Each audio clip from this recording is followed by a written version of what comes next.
So have you ever wondered how Brandon and his team do some of the voodoo magic that they do on your bike and mine? Well, you're about to find out, so let's get on topic.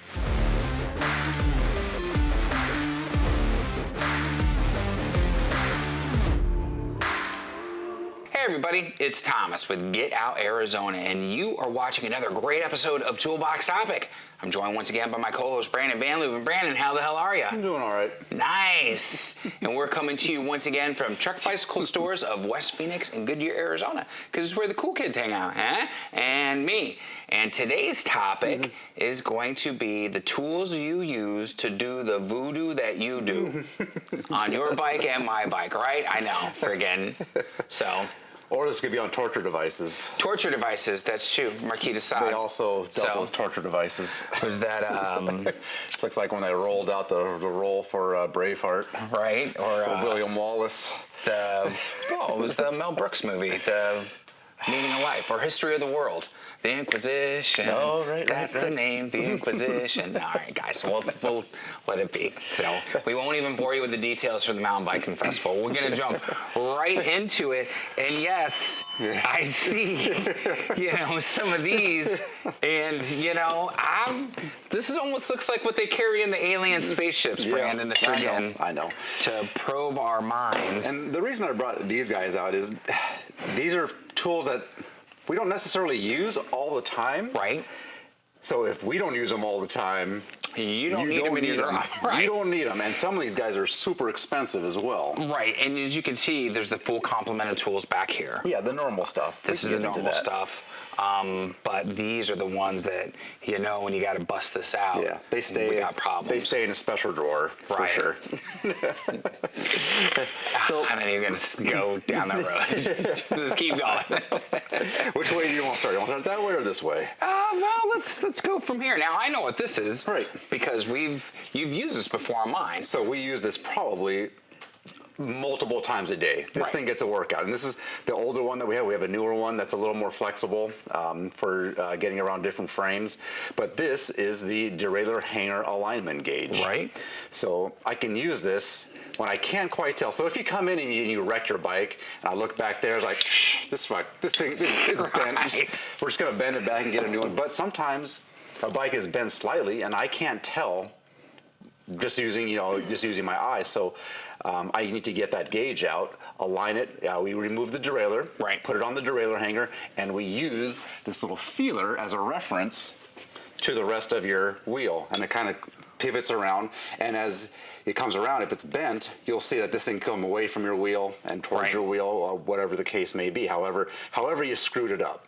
So this is a great tool if I just can't tell what's going on. I've done everything I can. It's like, well, maybe the hanger's bent, and it doesn't have to be bent very much. It can just be a few millimeters, and that can already affect the shifting. Now, I'm going to link a video up top, because remember when we were troubleshooting Esmeralda, on the drivetrain, we actually used this just to verify it. So you guys can see it's in, I think it's towards the end, but we went through everything, and this is one of the steps we took to make sure that that hanger was good. Good. So and we can typically use this gauge also if it's just slightly bent, just to give it a little tweak and bend it back into shape. But if it's bad enough, we're just going to replace that hanger. You can only bend those things so many times before they snap. Before they bust. Yeah. So. And actually, they're not that expensive, so might as well replace that. This is an extremely useful tool. We use it all day long, every day. Good deal. All right. So moving on down the road, this is something that we don't really use as much, but this is a star nut setter. This looks like something I used to use on the job site. Again, did industrial construction for many, many years, but we would put the shell inside here and smack the top. Shell of what? Or you'd have a trigger with primers, 22 shells, and you would it would fire, literally firing a gun, essentially, and it would drive that nail into the concrete. And so that's how we anchor things to the concrete. That sounds like more fun than this then. Yeah. If you're using 22 shells. Yeah. Fire in the hole. I know. This thing essentially is a very satisfying tool to use. This is a very easy tool to use. I have it's going to be difficult to see. You cannot see it, but you have a threaded piece down here where the star nut goes in, and the star nut is what keeps everything together on the headset. Where the top cap screws into. So the little star nut goes inside there, and when you place this onto a fork, steer tube, the star nut will move this up here, and now what you get to do is smack this thing with a hammer, not a 22 shell unfortunately, but you smack this down with a hammer, and inside this thing perfectly places at the exact right depth your star nut. Ah, okay. So it's really cool. Thing is, it doesn't take them out. So if we gotta take the star nut out, we gotta get a big long whatever tool and then bust it all the way out through the bottom. Gotcha. But I was looking at this one, I don't know what we would do because there's no hole in the bottom. Yeah, we got it screwed. Yeah. So it would take some effort to get it out because it's all based off of the friction as it comes down. The star nut kind of bends this way, and so it can't go backwards. Right. So Right. So that's this thing. Again, something that maybe people don't see, but you'll hear it because it takes some whacking. And so if you come in to get a fork put in, you'll hear us whacking away. Okay. And it'll be probably that thing that we're using. nice. All right. All right. So these things are fun too. These are for the bottom bracket. For the bottom bracket or the headset. Yeah. They'll be for anything with a press fit bearing. And I'm going to link the video because when we did the bottom bracket, that's right, we ended up using one of these, I think. So that video is going to be linked up top too. Press fit bottom bracket or headset cups. Okay. Pressed headset cups. So there's not a lot of things are going integrated. Right. So we don't use that quite as often anymore. But for the older bikes, if we end up doing your trek, we'll end up using that thing to pop out the headset cups. And it's fun. So we'll bust them up from the bottom, bust them from the top, and yeah.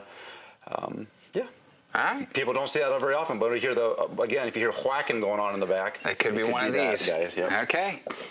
All right, more whacking tools coming up. It's a violent group here. For sure.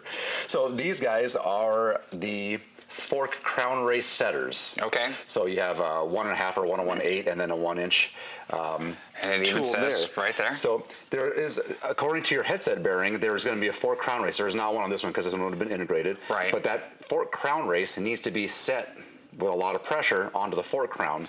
This would be for older headsets. Put that on there and whack it in place. Whack it in place. It takes a little bit of effort.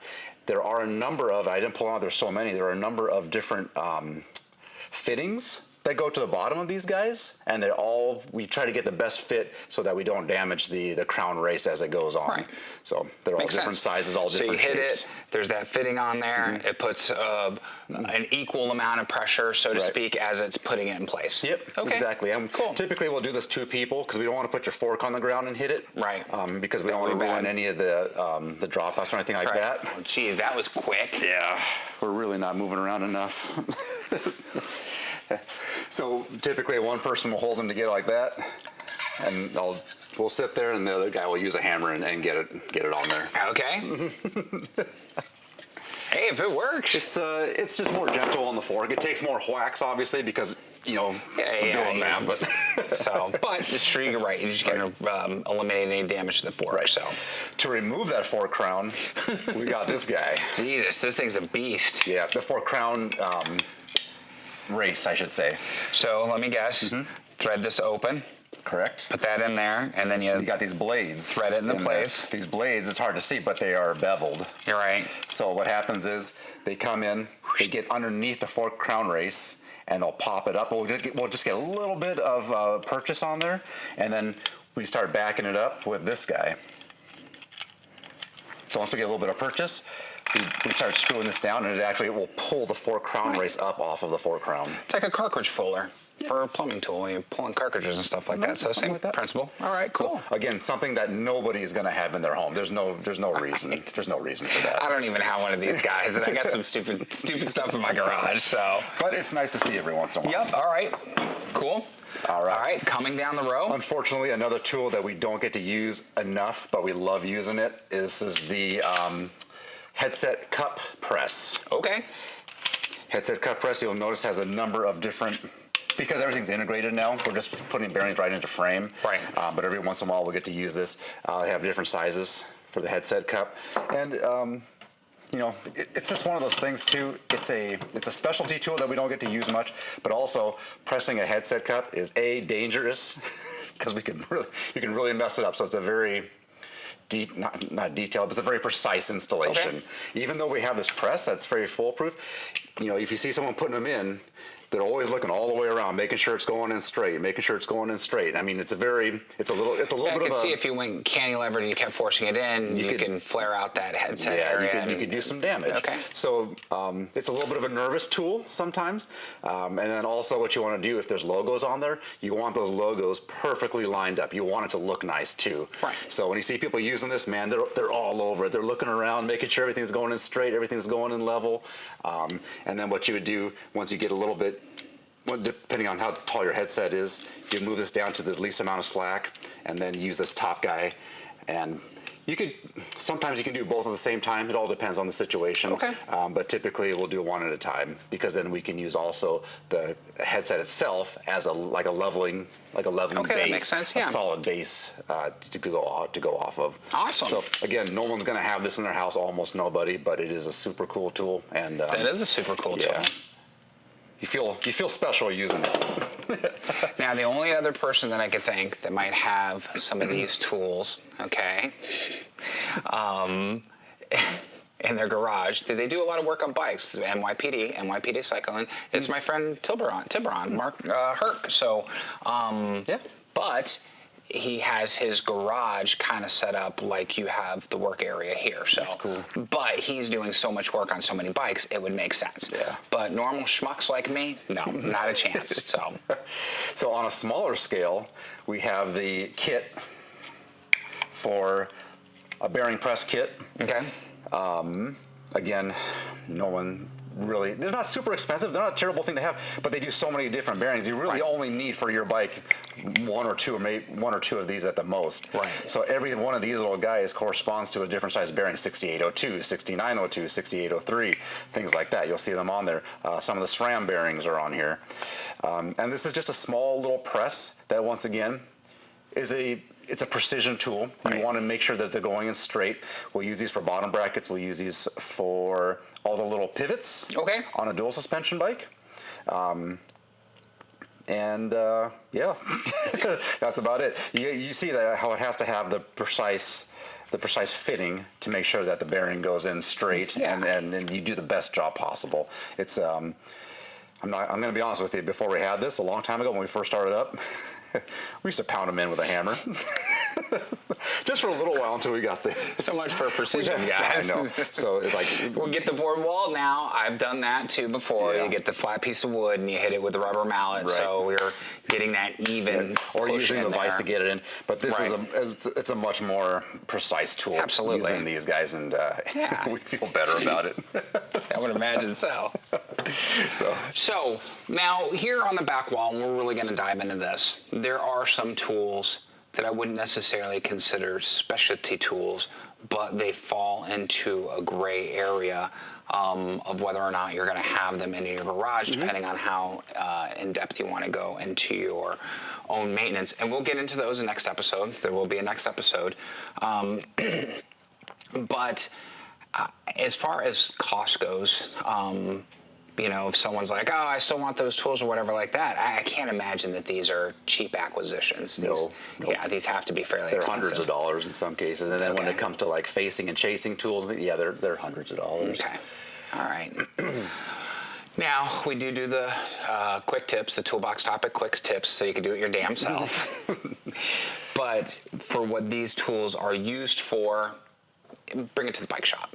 I think so. Yeah, you're going to be better off bringing it to the bike shop. So a lot of times it's just having the right tool for the job. The job is not hard in most cases, but just having the right tool to do it makes the biggest difference. Yeah, and unlike working on your car, you can't go down to AutoZone to rent the tool that you need. You're either buying it or bringing it to your bike shop. So we will not loan you any tools, I assure you. People try. Library. Yeah, people try. It's like a library. Just check it out, and pay your overdue fees. No. So, all right. Is there anything else you want to add about any of these tools, Brandon? These are and like again, there's a bunch more I think we could bring out for another episode. This is just. Again, these are the ones I've seen us use personally on my bike, so I can see, but these other ones... So there are even less commonly used tools that we can bring out for another episode. Okay. Well, we'll do that for the real exotic. Kind of like your friend who owns a macaw. Oh, nice. Yeah. Like Beretta? Yeah. Was it Beretta? Oh, or friggin' Colombo? I forget. I think it was Beretta. It wasn't Beretta. He had a Get a bird. I think it was Columbo. All right. Now, let us know down in the comments whichever one it was. It certainly wasn't friggin'. What was the one with James Gardner? The Rockford Files. Yeah, it wasn't Jim Rockford. The only thing he had in his house was Pabst Blue Ribbon and naked women. So, as far as that goes, that's awesome. It is awesome. All right. Anything else you want to add before we close this out, Brandon? No, man. Let's All go right. out. Well, if you've made it this far, we certainly appreciate you. Like, subscribe, bell notification icon helps out the video, helps out the channel.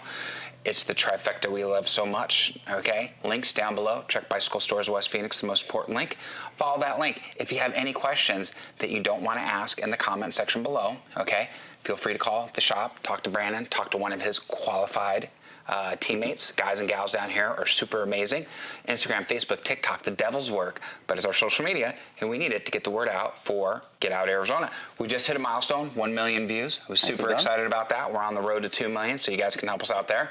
And the other links are affiliate links. We receive a small commission. You do not get charged anything additional, and it helps us out with coffee money, gas money, and park pass money, the other trifecta we love so much here at Get Out Arizona. So at this point, we will close out and simply say, be kind to yourself and others.